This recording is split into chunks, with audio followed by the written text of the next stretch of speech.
I'm Darren Morton. I'm Simon Matthews. This is Lift, The lifestyle medicine podcast where we dive into the science of health and well-being.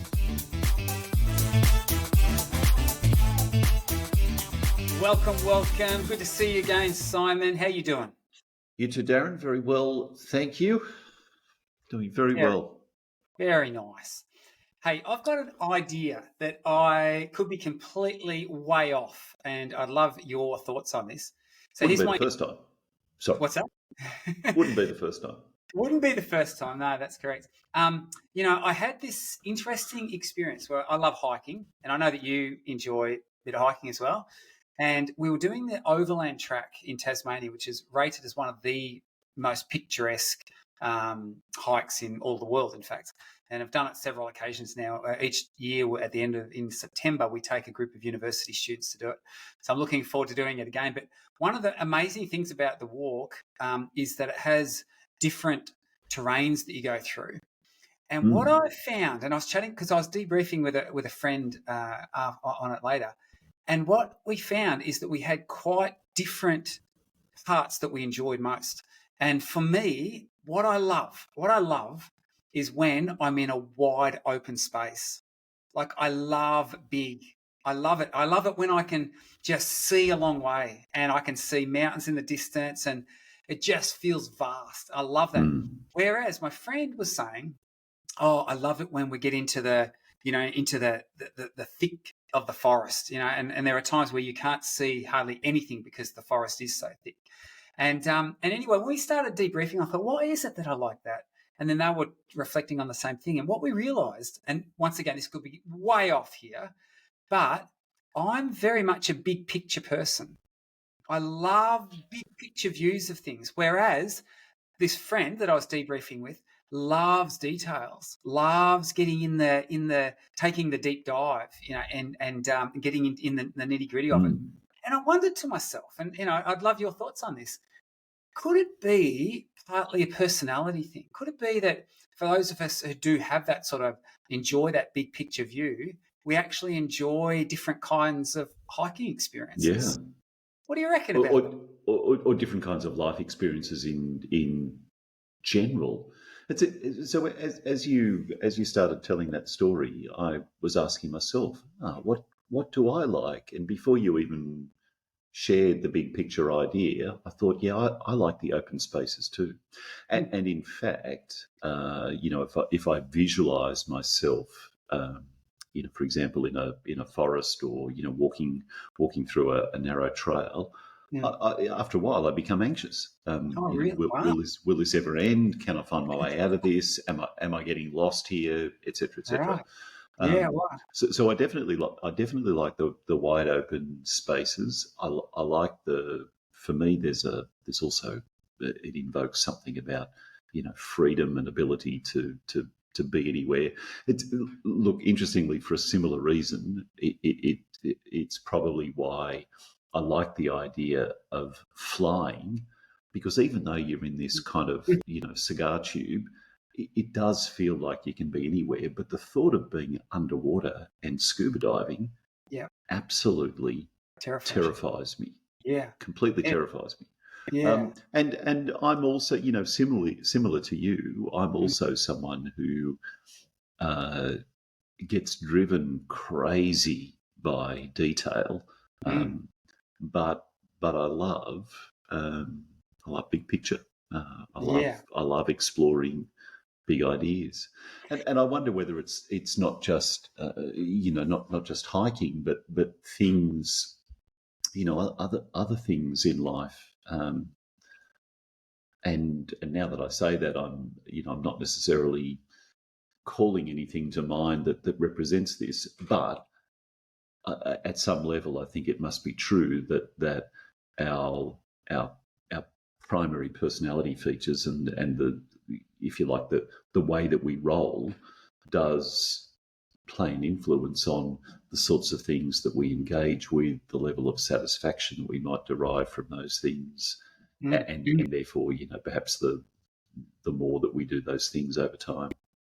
Yeah, well, look, you know what? Yeah, it was just a thought that occurred to me, and I've often reflected on that for when I think about the other hikes that I like to do.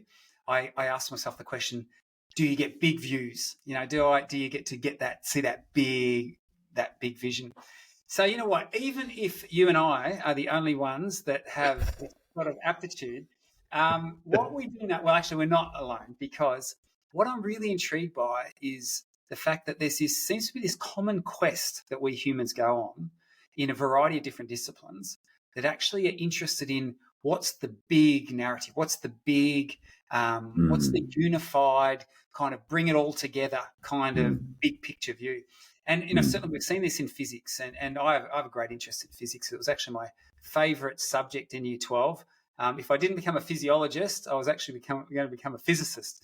But what's really interesting about physics is that it's a profoundly mysterious world. That's what we've discovered. One of the key things from physics, and certainly when Einstein came along and discovered, the theory of general relativity, and understood that it wasn't the way Isaac Newton, and even though he was a brilliant mind and he came up with these Newton's laws of motions and motion of all the rest of it, Einstein came along and flipped this whole crazy idea on its head. And we now know, for example, that time slows down when you get close to a strong gravitational field, or when you speed up, and just things that seem completely bizarre. So he came up with that. Later on, we came up with quantum mechanics, which just gets even stranger. And because basically, what we know is when you start to get down to the quantum level, it's just bizarre. Like you can't actually predict where something will be or how it's moving unless you observe it. And there's a whole lot of really interesting spin-offs that come from that. And an atom on this side of the world can influence an atom on that side of the world. That's correct. Yeah. But what's really interesting, and Einstein spent the last 30 years of his career really, fascinatingly enough, a lot of his great insights actually came when he was quite a young person and in a very short space of time. But he spent pretty much the latter part of his life really just trying to go, how do we unite all this? What would a unified sort of one-stop shop look like in terms of understanding how the universe operates? Because what's interesting, if you look at relativity and you look at quantum mechanics, they don't play nice together. And it's almost like, in fact, when you try and combine them, the mathematics just goes AWOL, like it doesn't behave at all. And so there's this constant, Einstein was very much involved in this common quest to understand what's the unifying laws, how does the universe behave and why does it behave the way it does. And then, obviously... sorry. Another very famous physicist was on that quest too, Professor Stephen Hawking, who's now passed away. But I read his book, A Brief History of Time. Yes. I think maybe back in the 1990s, the late 1990s, and it had an extraordinary impact on me at the time. And it's interesting with the passage of time, which is one of the things that we're kind of talking about here. With the passage of time, we get the opportunity to look back on our lives and view things differently. We can. It's a little like when when you climb to a mountaintop, for example, you can look back out over where you've walked, and now you can see the relationship of this place and that place to each other that you hadn't been able to see when you were in the midst of them. And in the same way, I look back at that period of time in my life, the mid-late 1990s. I was reading this. I was also getting very, very deeply immersed in systemic theories that supported family therapy and couples therapy, which was the work that I was doing at the time. And now when I look back, 25, 30 years later, I can see that there was a confluence of these things in my mind. And what absolutely galvanized me in reading Stephen Hawking's book was this idea of a gut or grand unified theory of everything. And just that idea just inherently appealed to me, that there must be some unifying theory under which we can kind of consistently arrange everything else. See that the fact that that very much appealed to you, this whole idea of a unified theory. And in fact, Stephen Hawking's book, Brief History of Time, had a big impact on me as well. And in fact, one of the things that I loved right at the end of the book, I don't know if you recall this, but he concludes by saying, these are my own words of the sentiment, but is that, when we one day come up and find this unified theory of everything, it won't be the kind of thing that just only special scientists or philosophers can discuss. It's the kind of thing that just ordinary people like you and I could chat about on the street. And I thought, wow, this is so not only was he saying that there is this existing, unified theory, but that it would be simple and that it would be, inherently beautiful in its own right. And so what's interesting is that obviously Stephen Hawking dedicated his career to it, and many other philosophers as well and scientists. And we haven't found it yet, have we? They haven't come up with it. We haven't. And there have been attempts. They've got their string theory, and there's all these other things that are happening. But it interests me. So we haven't discovered that yet, and we still haven't figured out this way to unite, relativity and quantum mechanics. And interestingly enough, because I'm interested in philosophy as well. And that Forrest Gump, I love. He actually has that sentiment. I forget where it is. The wise words of Forrest Gump, where he talks about, I think he says something to the effect of, Mum used to say that, life's a bit like a box of chocolates, and that some people say all things happen for a reason, and others say it's a bit chaotic, and the truth is maybe there's a bit of both going on, and that's his insight, which really is a really nice and succinct way to communicate what we understand from a physics point of view, the way that the world does work. But why would I talk about this? Why would I bring up this topic of a unified theory on a lifestyle medicine podcast? And the reason for it is that it's been really fascinating to watch that there is this common pursuit of a unified theory to explain, why it is that chronic diseases happen, what's gone wrong. And I know, and maybe I'll, not to put you on the spot, but certainly, one of our sort of mentors, I would say, Professor Gary Egger has had, some work to do in this space. And, he's obviously sharp mind and has been very interested in sort of looking forward. And we know that, that we've got these chronic conditions. There's a heart disease, there's the type 2 diabetes, certain cancers, neurodegeneration. But what he was looking at, and his argument was here, that just like we know that there are a whole lot of different infectious type diseases, at the end of the day, it was really this understanding of germ theory that actually helped us. It was sort of unified them all to realize there was a common theme here, a common thing that was actually, resulting and manifesting in all these different types of conditions. And obviously what he went on and other researchers, this quest to understand, well, is there a germ theory for chronic disease? And if so, what it is? Can you remember how he described it? What his takeaway was? Are you talking the root cause, Gary's? Are you talking about Gary's increasingly long acronym? Well, that's true. Actually, that's a really interesting insight, because we know that lifestyle medicine, in terms of it's the domains of lifestyle medicine, the pillars of lifestyle medicine, have grown over time. So this has been interesting, because historically it was really quite focused on nutrition.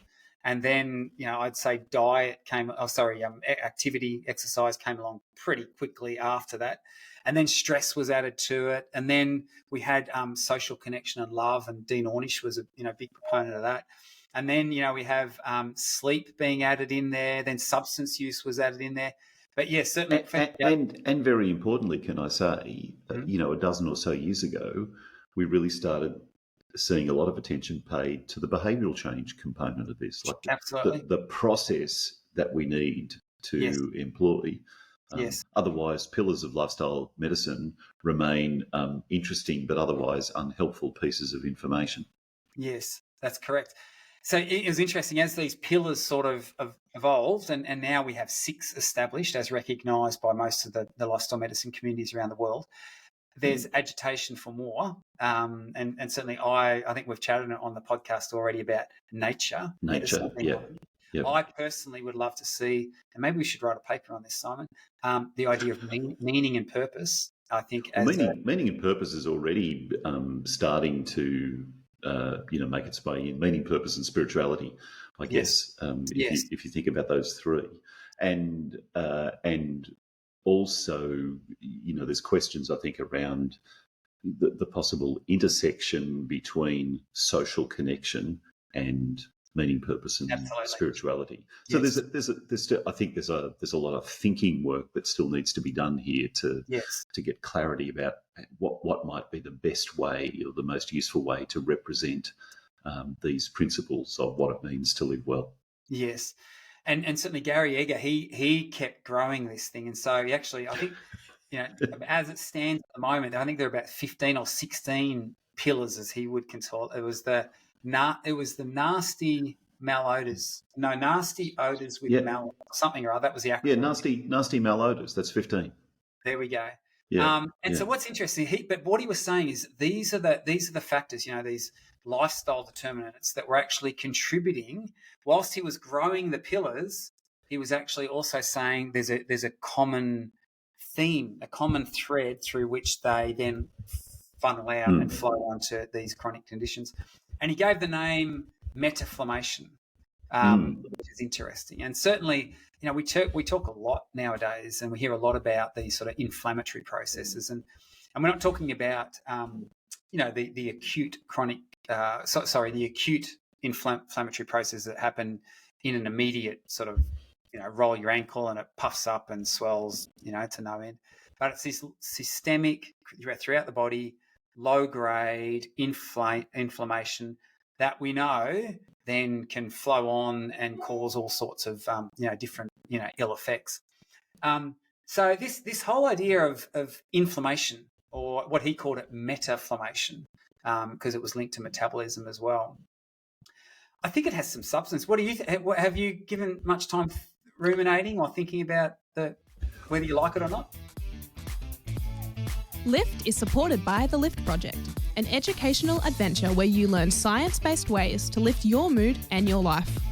The Lift Project is lifting lives around the globe, in healthcare settings, workplaces, schools, universities and communities.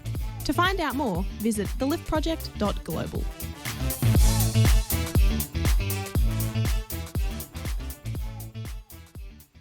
Look, I like the idea, and the metaflammation idea also, I think, is an important element of the idea of metaflammation is that often when we talk about inflammation in medical terms, we're talking about, or health terms, we're talking about inflammation of a particular organ. You've got an inflamed eye, or I don't know, an inflamed liver, or whatever it might be. But the idea of metaflammation is that this is more of a slow burn, widespread inflammation that overarches everything else. So it's not necessarily going to manifest as, pancreatitis or hepatitis or uveitis in your eye or rhinitis in your nose or something like that. But it's doing damage nevertheless. It's causing damage in your body, and one of the trains of thought then that becomes important here is if we're talking about something like that, something widespread, quite subtle, that ranges all through the body, then we need to think differently about what might be behind that. It's not sufficient to try and map a particular cause to a particular organ or a particular etiology to a particular health outcome. We need to think in much bigger picture terms and much broader terms. And that, I think, is where we circle back to our ideas about guts or grand unified theories. It's true. This is interesting because it's almost like in this attempt to get narrow, you have to keep going broad again, and it keeps calling out. Because I actually reviewed a paper on this where they looked at inflammation, these low-grade systemic, inflammatory responses, this metaflammation. And if you actually look at the pillars, all the pillars of lifestyle medicine, we actually know that they do activate these processes. So poor nutrition is inflammatory. Interestingly enough, activity, underactivity is inflammatory. Intriguingly enough, overactivity can be. But I'm really reluctant to share that message because people go, "Oh, that's it then. That's it. That just gave me a great excuse not to move." And it's not the case at all. Obviously we're talking about these very high-end athletes that are doing crazy ultra marathons. We know that, it sets up, inflammatory processes as well. But we know lack of sleep, is pro-inflammatory. We know that social connectedness, loneliness, absence of social connectedness, absence of social connection is actually pro-inflammatory. Yeah. And so, and we know the same about things like depression and anxiety and stress. Yes. Yeah. So you have all of it. So it's actually a nice model. And obviously I love the work of Gary Eger. It's a nice way of understanding that all of these lifestyle determinants, they do, what he would argue is flow through this common mechanism. It's almost like this unified theory that it brings it all down to its inflammatory processes within the body that then spill on and outflow to these, range of different, disease states that we see. Yeah. What do you think? Is there utility in that? Because what I'm interested in thinking, okay, if in germ theory, we understand that, okay, it's that particular bug that does that particular thing.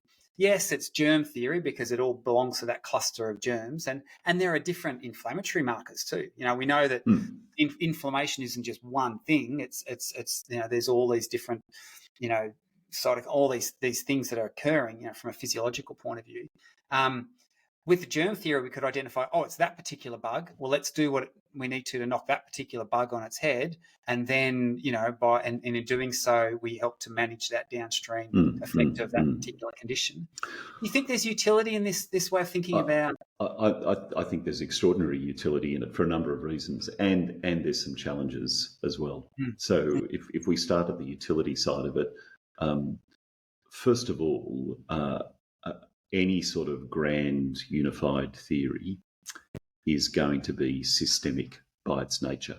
It has to be because it has to account for the operation of multiple systems within whatever that world is, whether it's the world of health or the world of the universe, and so on. So there must be a way of accommodating systemic interactions within a grand unified theory. And for me,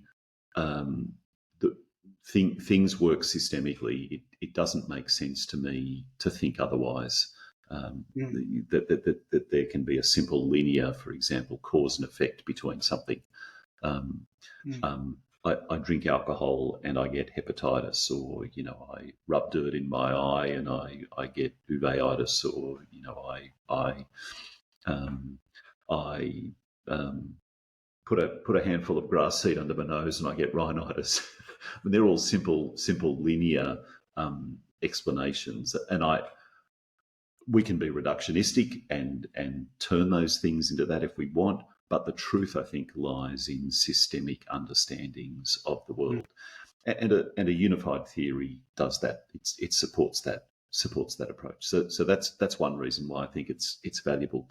The second reason is perhaps a little more obscure, and one of the reasons that I like this approach is that it keeps us in a place of not knowing.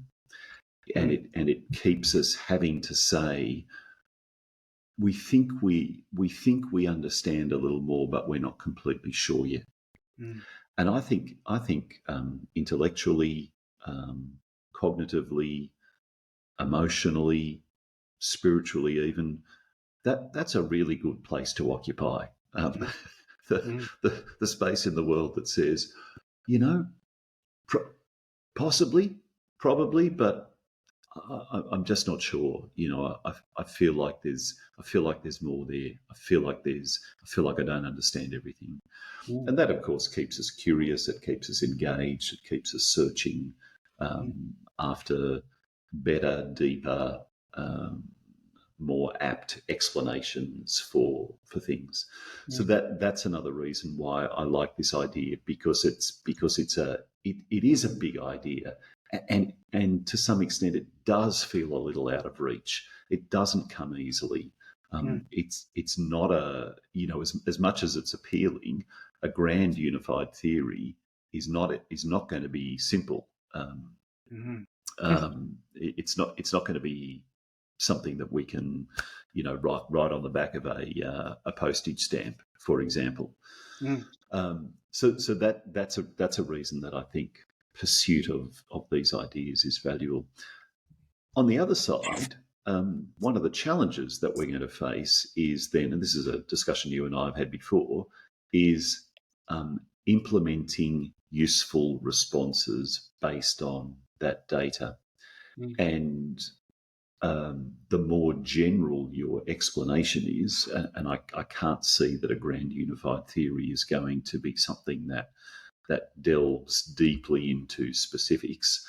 The more general a theory is, the more that prompts us to think generally. But in fact, sometimes we do need to think specifically, and sometimes when we're implementing something, we need to find a way of making this thing work in this way with this person in this location at this time, for example. And that's a challenge, and that's essentially, I think, that's essentially a translation exercise. It's like taking one language and then trying to express those ideas in a different language. That's a challenge for all of us at any time. And as someone who's currently immersed in the process of continuing to learn a second language that's not my native language, but a language that I have to learn because that's the language of the culture I live in now. That task of taking the ideas that are in my mind and turning them into something functional and useful that's a challenge. And I think that will remain a challenge for us. Well, I can say that I'm still trying to learn the language of the culture that I am immersed in. So you know, well, brother, to move on to another one. But a couple of reflections there. One is that I'm interested. It's intriguing to me that you say you love the mystery that absolutely. Love the curiosity.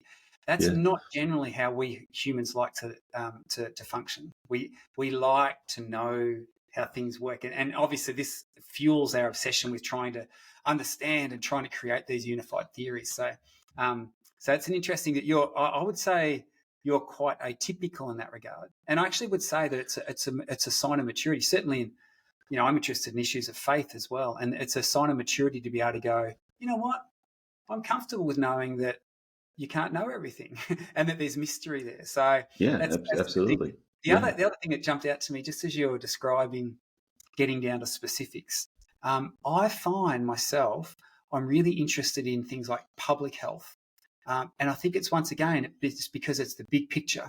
I want to talk to people about eating more fruits and vegetables and being more active as compared to eat these particular berries at this particular time of day because, for this particular person. So once again, it probably says something about, I love the fact that there are people that are interested in that sort of drilling down.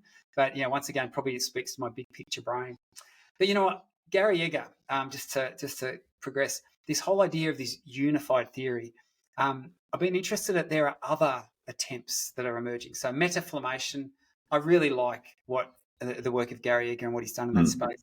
More recently, because I have an interest, and you too, in mental health, Chris Palmer, he wrote the book Brain Energy, and it's quite interesting. There's been some interesting feedback on his thoughts, but what he ties it all back to is mitochondrial dysfunction. And he says that and he talks about lifestyle medicine very openly, and he says, but all of these pillars of lifestyle medicine, when not done well, actually feed into affecting our mitochondria. Yeah. And, for those who are not familiar with your mitochondria, I remember when I was studying exercise physiology and I first learned about mitochondria, I went, I love those things. I want more of them. They were my favorite organelle, real quickly, because they're, really simply put, we know that's the place where the energy metabolism occurs. And I just thought the more of them, and we know that athletes have high number and, high volume. And so I just thought, wow, I love those things. And so what he's looking at, and there's good evidence emerging here that what happens is that these poor, when we don't practice poor lifestyle habits, actually feed into dysregulating our mitochondrial function, which then affects obviously energy metabolism. And there's some really, quite compelling studies now that are coming through showing that if you can do things to improve, mitochondrial function, it can improve even conditions that we historically, like from a mental health perspective, even, treatment resistant conditions that we didn't think would be responsive to lifestyle interventions. And so it's quite an exciting space. So, we've got Gary's metaflammation theory. We've got Chris Palmer coming up with his sort of, mitochondrial dysfunction. You got any thoughts on that before we go on to another one? Well, just one, and that is what else might there be that we haven't yet come across? So we've got metaflammation and mitochondrial. Maybe there's another element to all of this that that we just haven't quite kind of caught hold of yet. You certainly one of the challenges here is that we live at this minuscule, absolutely minuscule point in time. Yes. You and I have been chatting for 30 minutes in universal time terms. I mean, that's smaller than a fraction of a drop. It's just tiny. And so one of the challenges that we face is that we have to push ourselves to step back to see how much knowledge has changed, diversified, how ideas have kind of grown and then declined over time, to really understand that although we speak with some measure of confidence right now about, for example, metaflammation and mitochondria, there may well be another explanatory mechanism that we're just not even thinking about. And perhaps an example of that is the idea of dark matter in the universe, to go back to our physics discussion. Physicists and astronomers all over the world agree that dark matter exists, and now try and find out what it is. Good luck. We don't know what it is. We don't know what it does. We think it does something important because it's there, but beyond that, it remains a bit of a mystery. So it's sort of dark, perhaps physically, but also metaphorically as well. Yeah, I agree. And you know what, and I completely concur with what you're talking about. In fact, it frustrates me and surprises me immensely when I hear scientists talking in a way that it sounds like we've got it all sewn up. And I just think, surely as scientists, we should be more aware of the fact that this world and our bodies and our physiology is just a mysterious place. And we're scratching the surface because the more we learn, the more we realize that, wow, this is more profound and mysterious than we ever imagined. So, to my mind, scientists shouldn't be locked into thinking that, hey, we're bedding this down. Probably what they should be thinking is that this is becoming more mysterious than we ever imagined. But I love the idea of this common quest. And, it's just been really interesting to me that this common pursuit of trying to understand what's the root cause, what is the one thing that we might modify that would clear up all of these messes in terms of chronic conditions. And, we've seen, obviously metaflammation and, more recently mitochondrial dysfunction. I think we went through that a bit with the gut microbiome, and it's still, that's still featured. I think that we've thought, hey, we've got, up to 100 trillion, bacteria living in our gut in a symbiotic relationship with our human cells. Maybe when that gets unhappy, it spills over, and it does. We know there's that strong connection there. So, I think there's the gut microbiome's been thrown out there. I think epigenetic dysregulation. That's when we it's like when we learn the next thing, it's like, wow, this is it, and we're always on the search for this sort of magic bullet that if we get that fixed, it'll fix everything else. Yeah. And so I love that. I love the pursuit. And I think that, the other significant emergence currently is the idea of precision health, which has been growing for a number of years now. Yeah. And I kind of look. I also find the idea of precision health very, very appealing because we know that for most things in life, we kind of pick something that works generally well for most people in most circumstances most of the time. And if you think about things being distributed around a bell curve, we're really talking about that kind of central part of the distribution. So a lot of our approaches, kind of work reasonably well if you're in there. As soon as you start moving towards the extremities, those things work less and less well, and maybe even they don't work that well for people sometimes in the centre of the distribution as well. So precision medicine, I think, has the potential to be one of those applications of, our grand unified theory of how things work. If we can understand at that level, understand at that very, very high level what's going on, and understand those principles, then perhaps we can turn that knowledge into working individually and really focus our intervention and treatment efforts to get the best outcome for that person in that place at that time. Yeah, and I agree. And I love, it's interesting, precision medicine, we have Dr. Cam McDonald who, teaches into our program here at Avondale on precision medicine. And it's every time I hear presentations, and obviously he's a very dynamic presenter as well, but I'm just like, wow, this makes so much sense. But interestingly enough for me, as my big picture brain, I keep coming back to the middle of the bell curve.